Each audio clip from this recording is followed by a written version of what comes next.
A Christmas Carol, written by Charles Dickens. Stave 5, The End of It.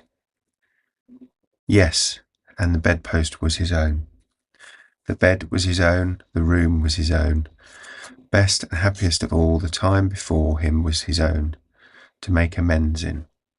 I will live in the past, the present, and the future, Scrooge repeated, as he scrambled out of bed. The spirits of all three shall strive within me. O Jacob Marley, heaven and the Christmas time be praised for this. I say it on my knees, old Jacob, on my knees. He was so fluttered and so glowing with his good intentions that his broken voice could scarcely answer to his call. He had been sobbing violently in his conflict with the spirit, and his face was wet with tears. They are not torn down, cried Scrooge, folding out one of his bed curtains in his arms. They are all not torn down, rings and all. They are here, I am here, the shadows of the things that would have been may be dispelled. They will be, I know they will. His hands were busy with his garments all this time, turning them inside out, putting them on upside down, tearing them and mislaying them, making them parties to every kind of extravagance. I don't know what to do, cried Scrooge, laughing and crying in the same breath, and making a perfect lampoon of himself with his stockings. I am as light as a feather. I am as happy as an angel. I am as merry as a schoolboy. I am as giddy as a drunken man. A merry Christmas to everybody. A happy new year to all the world. Hullo there. Whoop, hello. He had frisked into the sitting room and was now standing there perfectly winded. There's the saucepan that the gruel was in, cried Scrooge, starting off again, and going round the fireplace. There's the door of which the ghost of Jacob Marley entered. There's the corner where the ghost of Christmas present sat. There's the window where I saw the wandering spirits. It's all right. It's all true. It all happened. Really, for a man who had been out of practice for so many years, it was a splendid laugh, a most illustrious laugh. The father of a long, long line of brilliant laughs. I don't know what day of the month it is, said Scrooge. I don't know how long I have been among the spirits. I don't know anything. I am quite a baby. Never mind, I don't care. I'd rather be a baby. Hello, whoop, hello there. He was checked in his transports by the church's ringing of the lustiest peals he had ever heard. Clash, clang, hammer, ding, dong, bell. Bell, dong, ding. Hammer, clang, clash. Oh, glorious, glorious. Returning to the window, he opened it and put out his head. No fog, no mist. Clear, bright, jovial, stirring, cold. Cold, piping for the blood to dance to. Golden sunlight, heavenly sky, sweet fresh air, merry bells. Oh, glorious, glorious. What today? Cried Scrooge, calling downward to a boy in Sunday clothes, who perhaps had loitered in to look about him. Huh? Returned the boy with all his might of wonder. What today, my fine fellow? Said Scrooge. Today? Replied the boy. Why, Christmas Day. It's Christmas Day? Said Scrooge to himself. I haven't missed it.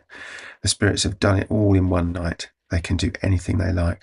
Of course they can. Of course they can. Hello, my fine fellow. Hello, returned the boy. Do you know the poulterers in the next street but one at the corner? Scrooge inquired. I should hope I did, replied the lad. An intelligent boy, said Scrooge, a remarkable boy. Do you know whether they have sold the prize turkey that was hanging up there? Not the little prize turkey, the big one. What, the one as big as me? Returned the boy. What a delightful boy. It's a pleasure to talk to him. Yes, my buck. It's hanging there now, replied the boy. Is it? Cried Scrooge. Go and buy it. Walker? No, I am in earnest. Go and buy it, and tell them to bring it here, and I may give them the direction where to take it. Come back with the man, and I'll give you a shilling. Come back with him in less than 5 minutes, and I'll give you half a crown. The boy was off like a shot. He must have had a steady hand at the trigger, who could have got the shot off half as fast. I'll send it to Bob Cratchit's, whispered Scrooge, rubbing his hands and splitting with a laugh. He shan't know who sends it. It's twice the size of Tiny Tim.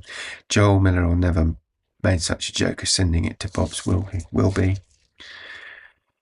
The hand in which he wrote the address was not a steady one, but write it he did, somehow, and went downstairs to open the street door, ready for the coming of the poulterer's man. As he stood there waiting his arrival, the knocker caught his eye. "I shall love it as long as I live," cried Scrooge, patting it with his hand. "I scarcely ever looked at it before. What an honest expression it has in its face. It's a wonderful knocker. Here's the turkey. Hello, Whoop, how are you? Merry Christmas." It was a turkey. He never could have stood upon his legs, that bird. He would have snapped them short off in a minute, like sticks of sealing wax. "Why, it's impossible to carry that to Camden Town," said Scrooge. "You must have a cab." The chuckle by which he said this, and the chuckle with which he paid for the turkey, and the chuckle with which he paid for the cab, and the chuckle with which he recompensed the boy, were only to be exceeded by the chuckle with which he sat down in his breathless in his chair, and chuckled till he cried.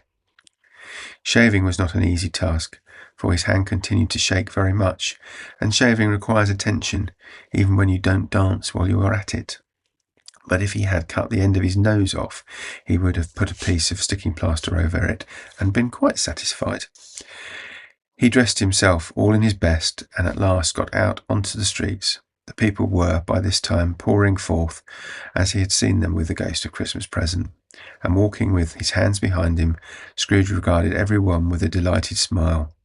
He looked so irresistibly pleasant, in a word, that 3 or 4 good-humoured fellows said, "Good morning, sir, Merry Christmas to you." And Scrooge said often afterwards that all of the blithe sounds he had ever heard, those were the blithest in his ears.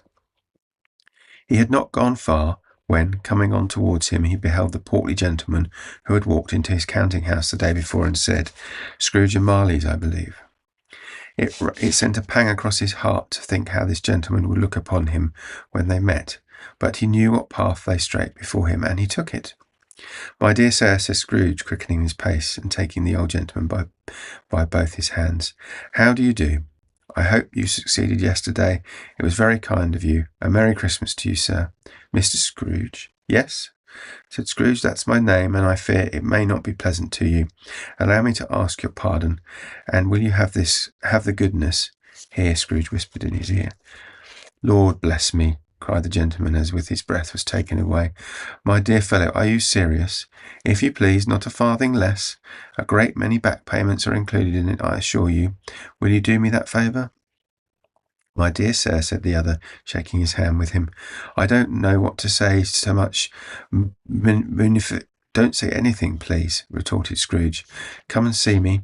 Will you come and see me?" "I will," cried the old gentleman, and it was clear he meant to do it. "Thank ye," said Scrooge. "I am obliged to you. I thank you 50 times. Bless you." He went to church and walked about the streets, and watched the people hurrying to and fro, and patted children on the head, and questioned beggars, and looked down into kitchens of houses, and up to the windows, and found that everything could yield him pleasure.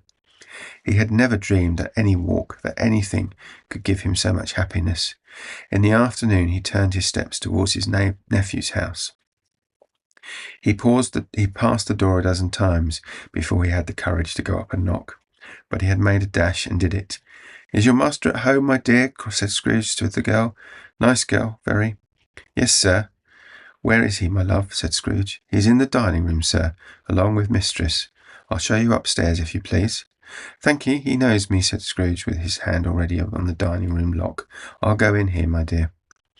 He turned in gently, and sidled his face in around the door.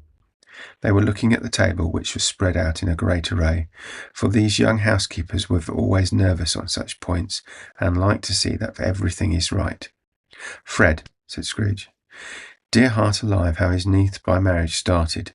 Scrooge has forgotten for the moment about her sitting in the corner with the footstool, for he wouldn't have done it on any account.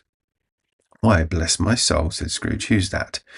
"It's I, your Uncle Scrooge. I've come to dinner. Will you let me in, Fred?" "Let him in?"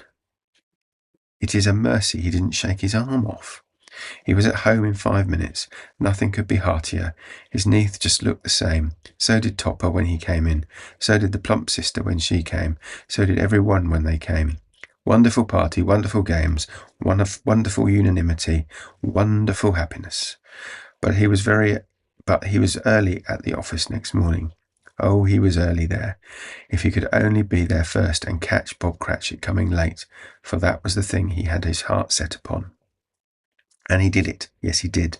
The clock struck 9, no Bob. 1:15, no Bob. He was full 18 minutes and a half behind his time. Scrooge sat with the door wide open that he might see him come into the tank. His hat was off before he opened the door. His comforter too. He was at the stall in a jiffy, driving away with his pen as if he were trying to overtake 9 o'clock. "Hullo," growled Scrooge in his accustomed voice as near as he could feign it.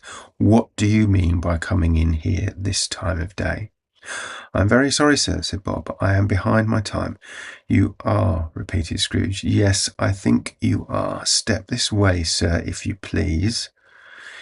"It was only once a year, sir," pleaded Bob, peering from the tank. "It shall not be repeated. I was making rather merry yesterday, sir."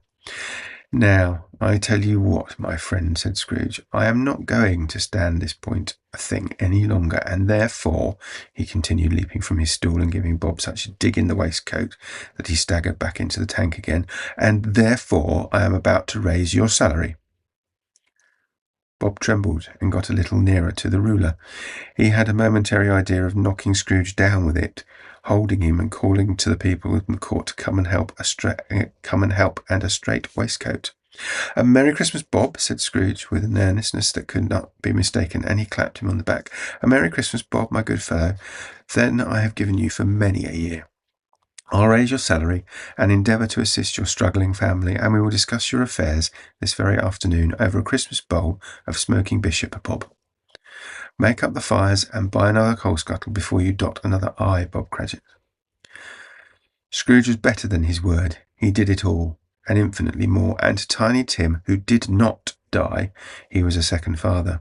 He became a good friend, as good a master, and as good a man as the good old city knew, and for any other good old city, town, or borough in the good old world. Some people laughed to see the alteration in him, but he let them laugh, and he little heeded them, for he was wise enough to know that nothing ever happened on this globe for good at which some people did not have their fill of laughter in the outset, and knowing that such as these would be blind anyway, he thought it quite as well that they should wrinkle up their eyes in grins, as have the malady in less attractive forms. His own heart laughed, and that was quite enough for him. He had no further intercourse with spirits, but lived upon the total abstinence principle ever afterwards, and it was always said of him that he knew how to keep Christmas well. If any man alive possessed the knowledge, may that truly be said of us, and all of us, and just as Tiny Tim observed, God bless us, every one. Merry Christmas.